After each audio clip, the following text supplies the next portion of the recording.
J'ai eu envie de vous parler d'un endroit dans l'Hérault que, lorsque je l'ai découvert la première fois, j'ai vraiment eu cet effet waouh. C'est le cirque de Navacelles.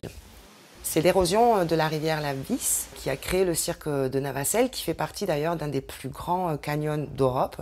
Quand on arrive au cirque et qu'on découvre ce gouffre de 300 mètres, on est complètement happé par ce vide et vraiment le panorama est magnifique. Et alors là, c'est vraiment le moment de sortir l'appareil photo et de faire des photos sublimes. Ce qui est justement saisissant, c'est le contraste que l'on peut retrouver entre la sécheresse du plateau du Causse du Larzac et quand on emprunte le chemin pour descendre au village de Navacelles. Là, on va avoir la fraîcheur, la verdure, parce qu'il y a cette cascade. Donc la différence de couleur, le contraste est assez saisissant entre justement cette sécheresse et ce côté très verdoyant du village de Navacelles.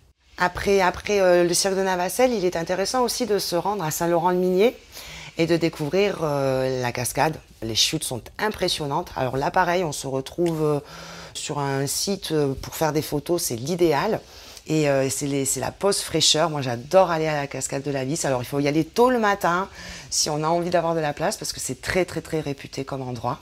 Mais c'est vraiment l'endroit magique pour moi du département.